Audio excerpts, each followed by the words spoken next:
L'inflation est une hausse généralisée et persistante du niveau général des prix due à un grossissement anormal et excessif des moyens de paiement. Avec notre invité du jour en la personne de M. Michel Somoué, économiste de formation, nous allons parler de l'inflation en RDC.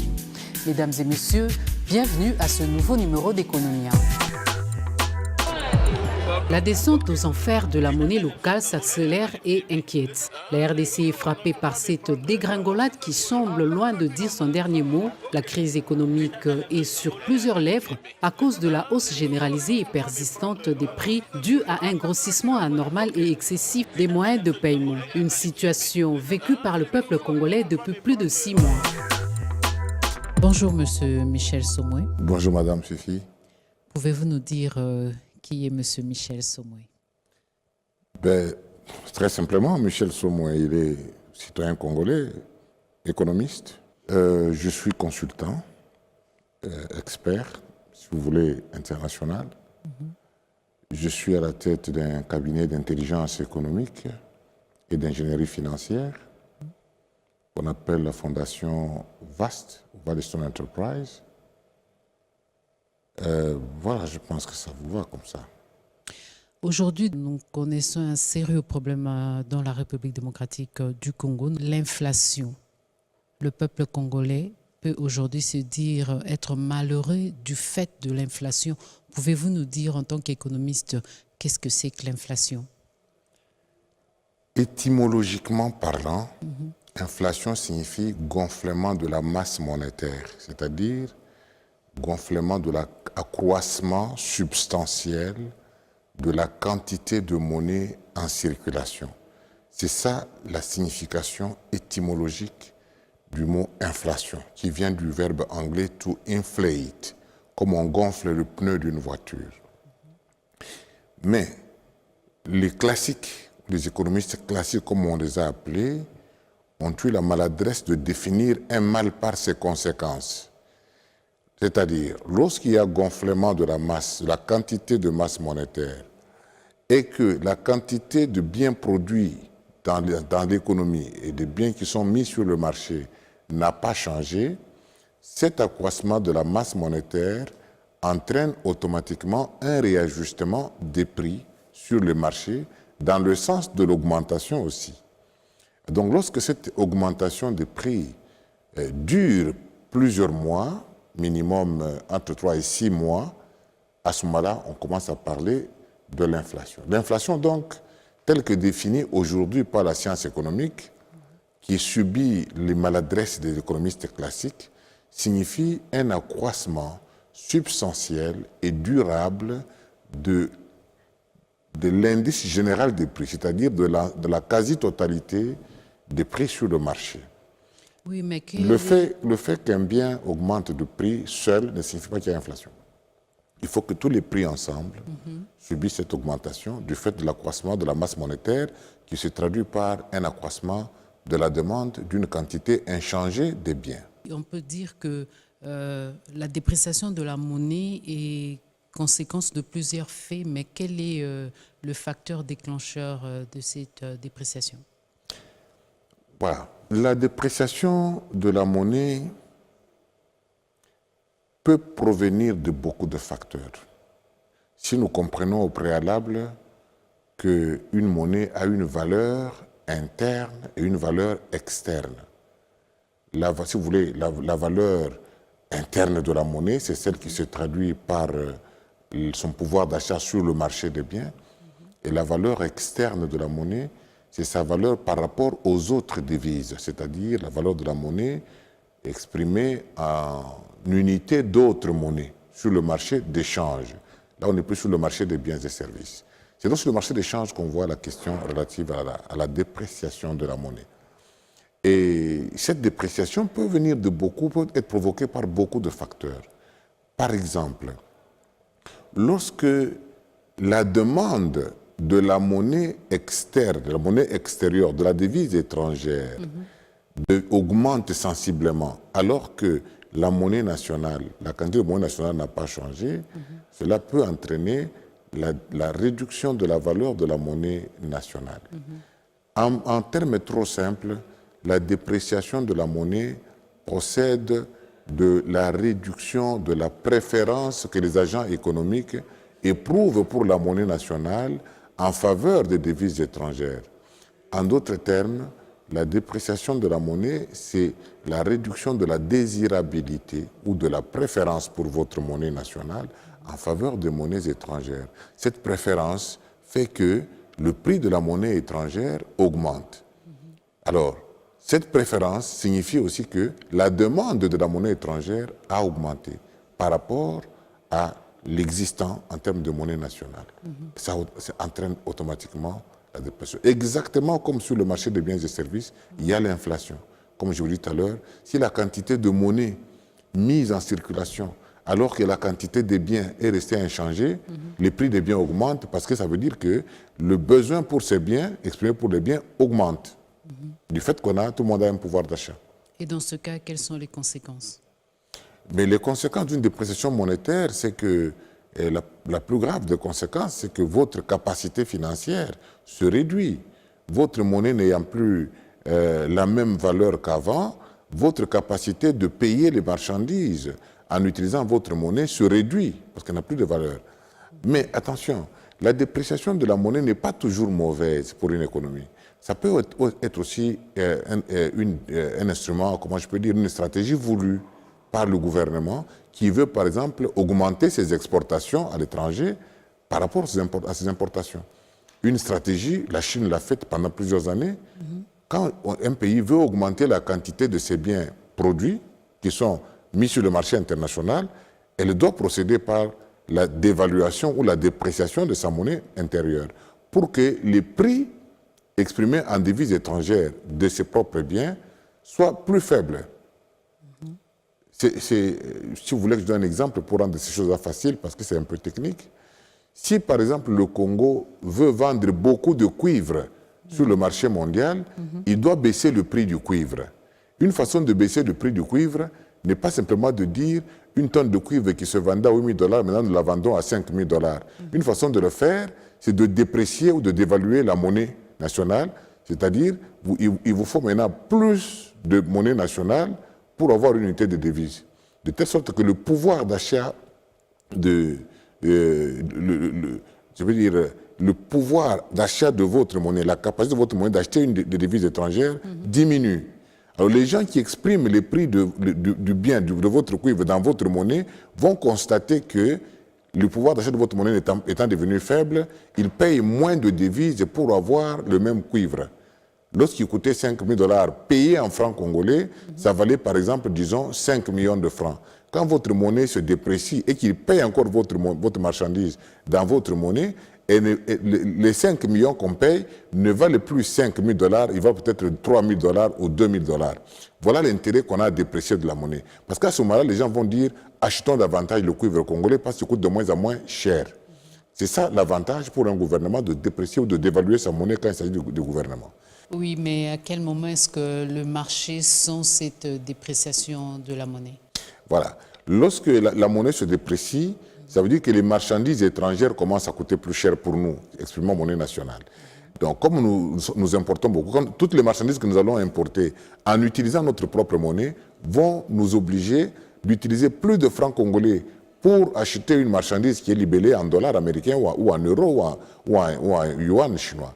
Alors, à ce moment-là, quand les marchandises arrivent dans notre pays, les importateurs vont chercher à les vendre, à récupérer ce qu'ils ont dépensé en francs congolais pour acquérir les devises. Pour les récupérer, ils doivent augmenter les prix sur le marché intérieur. Donc la dépréciation a automatiquement un impact sur les prix intérieurs parce qu'elle affecte la valeur des prix, la valeur des biens importés. Donc en d'autres termes, lorsque vous laissez votre monnaie se déprécier, vos importations deviennent trop chères, vos exportations deviennent moins chères. Théoriquement, ça veut dire que vos recettes d'exportation vont baisser, vos coûts d'importation vont augmenter.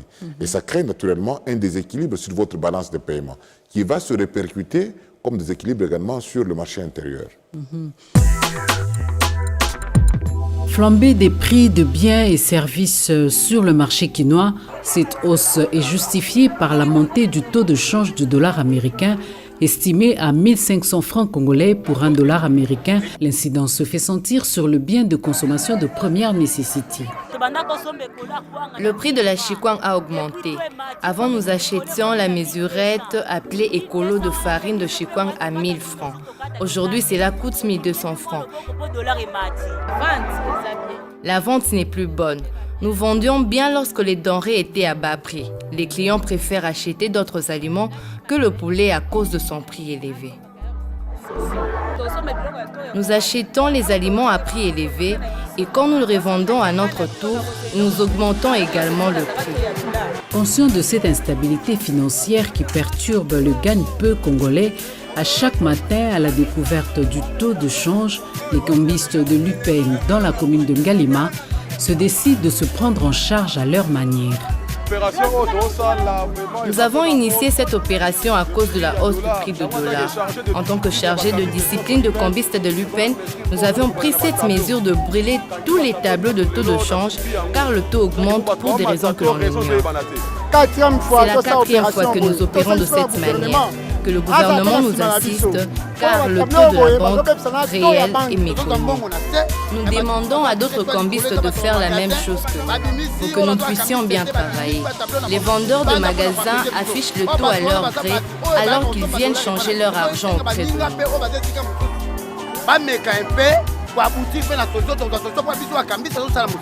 En sa qualité de conseillère économique du gouvernement, la Banque centrale du Congo propose 3 options à exploiter pour sortir le pays de la crise économico-financière à laquelle il est confronté, à savoir la mobilisation des moyens financiers, l'industrialisation de l'économie et l'amélioration du climat des affaires.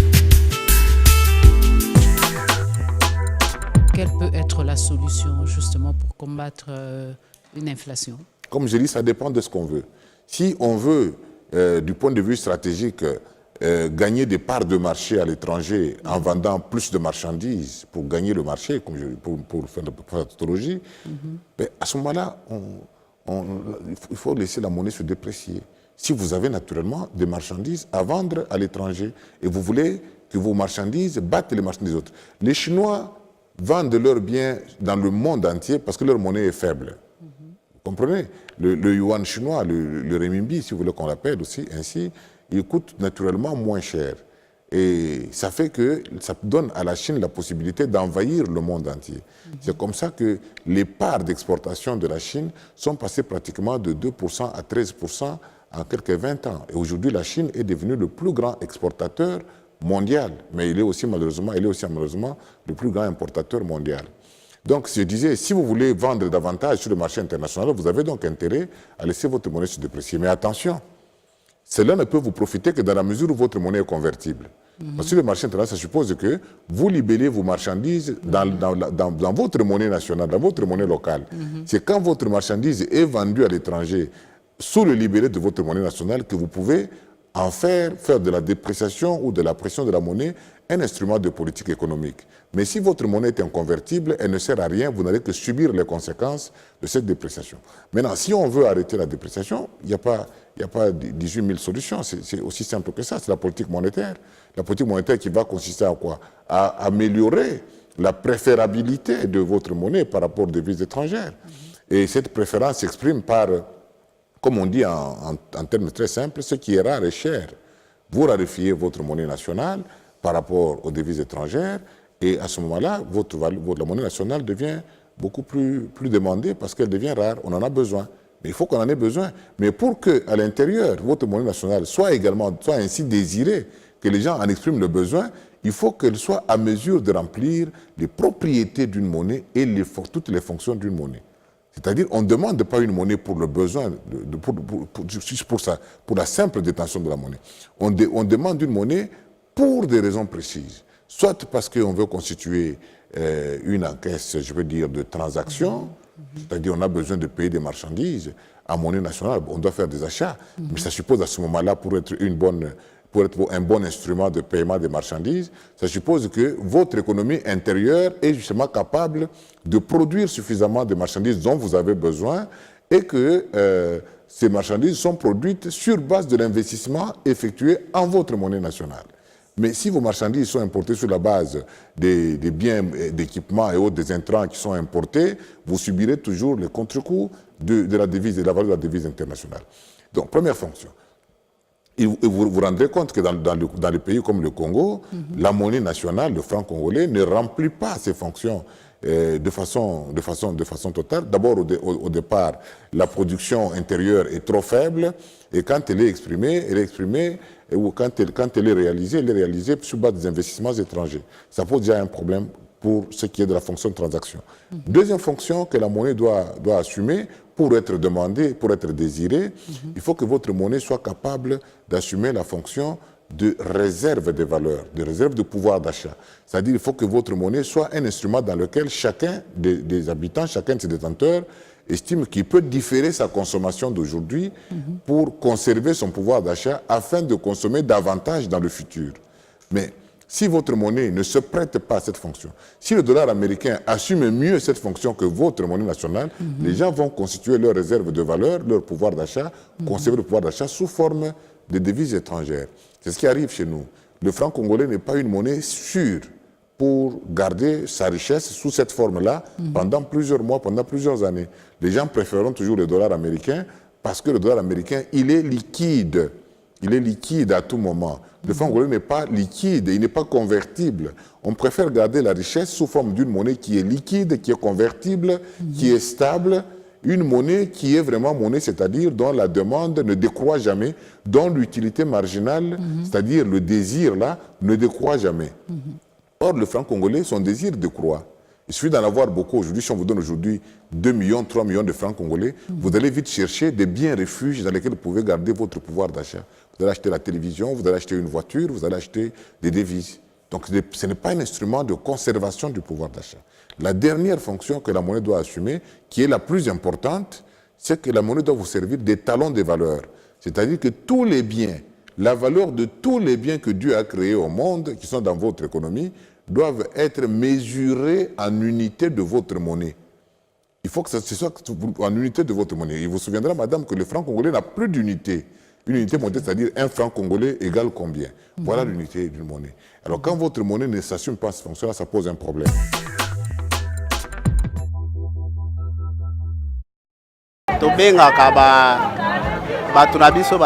Nous appelons nos fournisseurs à s'informer sur l'évolution du taux.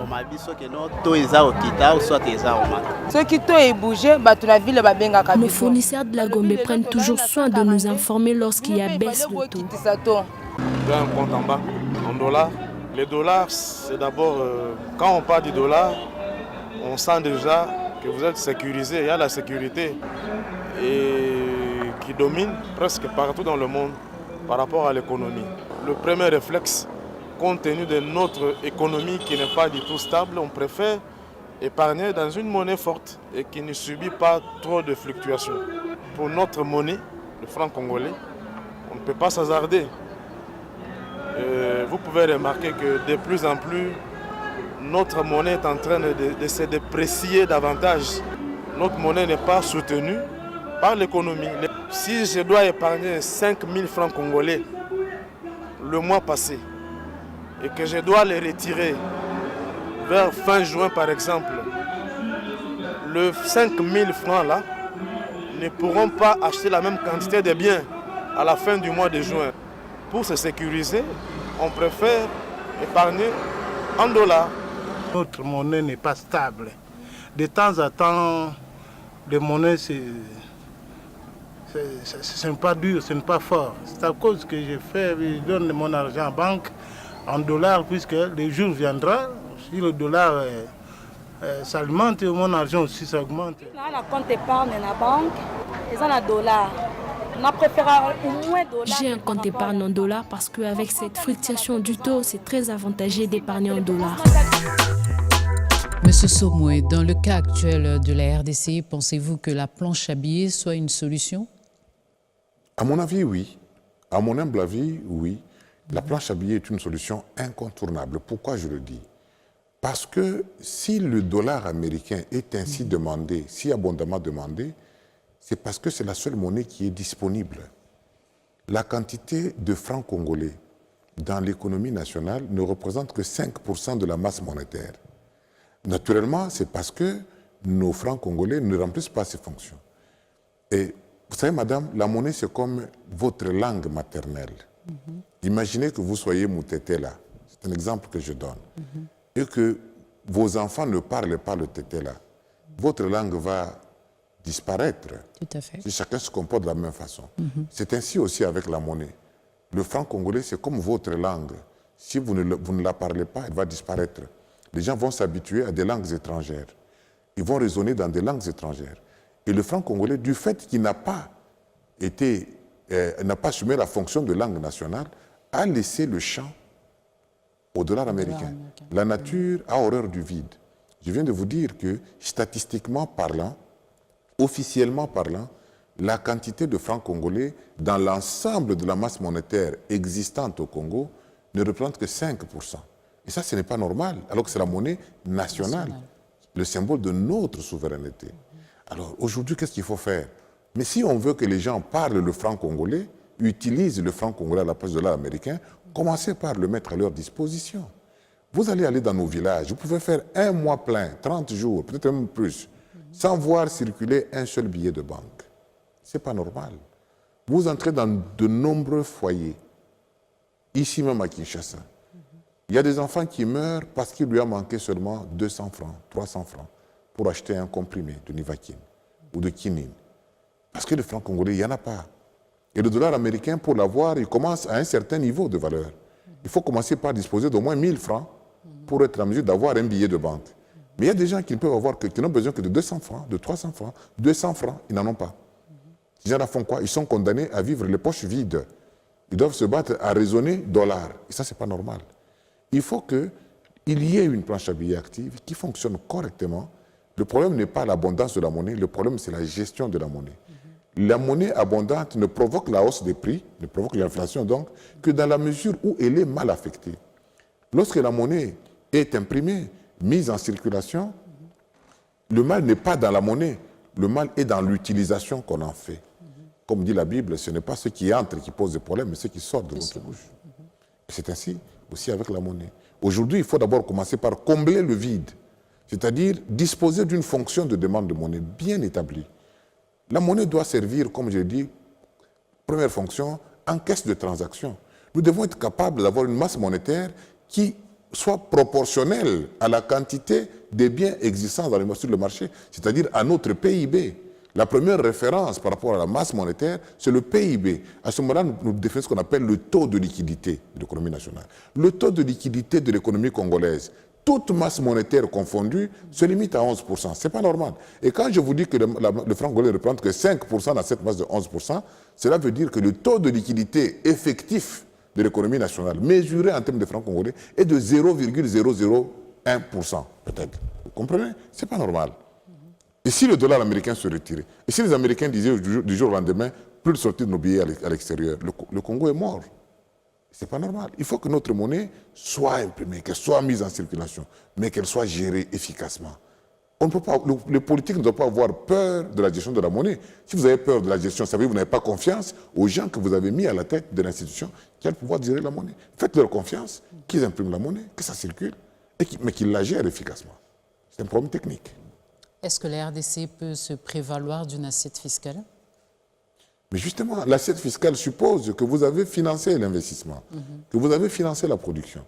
Mais comme on dit en Lingara, ne faites pas vos projets d'investissement en fonction de l'entrée des devises étrangères, en fonction des investissements étrangers. Mais créez votre monnaie, financez votre économie avec votre monnaie nationale. À ce moment-là, vous aurez une assiette fiscale. Mais si votre monnaie nationale est mise en quarantaine à la périphérie du système économique national, ça pose un problème. Vous allez faire vos projets, vos programmes économiques en comptant sur le dollar américain, sur le yuan chinois, sur l'euro. Mais ça, c'est une anomalie catastrophique pour une nation. Ça veut dire que nous resterons infiniment une économie extravertie, c'est-à-dire une économie qui fonctionne pour les intérêts étrangers. En conséquence, l'assiette fiscale sera toujours aussi faible qu'elle est aujourd'hui. Alors même que, outre le fait que l'assiette est déjà trop faible, nous avons encore une pression fiscale qui est la plus faible du monde. Après tout ce que vous venez de nous dire en ce qui concerne l'inflation, si vous étiez demandé de conseiller l'État congolais, par exemple, pour qu'il arrive à lutter contre cette inflation, que lui diriez-vous? Restructurer la Banque centrale. Point. Ça veut dire? Mais ça veut dire changer de politique monétaire, changer de structure de la Banque centrale, changer aussi les individus qui la gèrent. Quand vous dites changer les structures de la Banque centrale, en termes clairs, qu'est-ce que ça veut dire? Quelles sont les structures qu'il faudrait changer? Qu'est-ce qu'il faudrait mettre à la place? Il faut commencer par assigner à la Banque centrale du Congo une mission qui réponde aux besoins de l'économie nationale. Quel est le problème fondamental que nous avons dans ce pays? C'est un problème de mise en valeur de nos ressources naturelles. Nos ressources naturelles ne sont pas exploitées à due concurrence par les nationaux.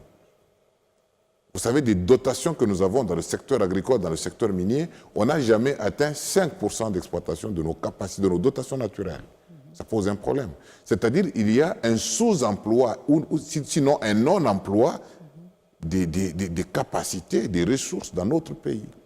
Donc la politique que la Banque centrale devait poursuivre en priorité, c'est la politique de plein emploi des capacités du pays. Il faut d'abord utiliser. Le chômage, comme on en parle, madame, il n'y a pas que les hommes qui chôment. Il y a le poisson qui chôme dans l'eau. Oui. Il meurt de vieillesse. Il n'est pas exploité, pendant que les hommes meurent de faim. Il y a la forêt équatoriale qui chôme ici dans notre environnement. Inexploitée. Elle n'est pas exploitée. Il y a la terre. Nous avons 132 millions d'hectares de terres arables. Mais nous importons jusqu'au cure-dent. La terre n'est pas exploitée.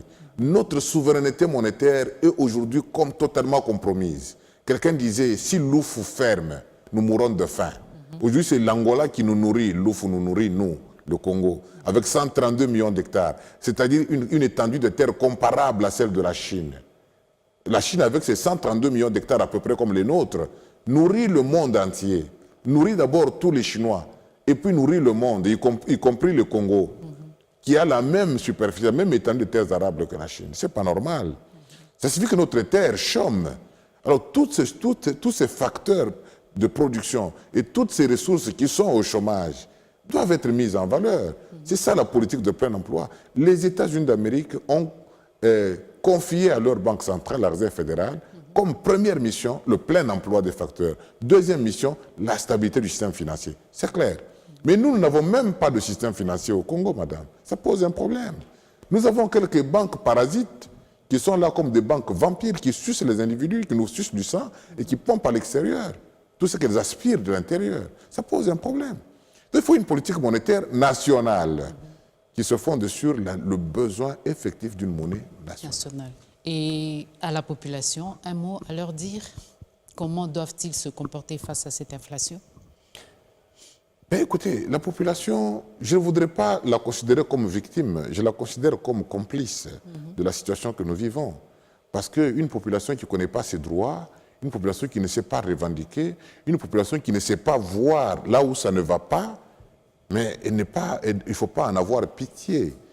Et tout ce qu'on peut leur demander, c'est d'éveiller un minimum de leur conscience. Vous savez, madame, aujourd'hui, si le Congo est ce qu'il est, sur le plan politique, je dévie un peu, sur le plan politique, c'est parce que on dit en français, le peuple n'a que des dirigeants qu'il mérite.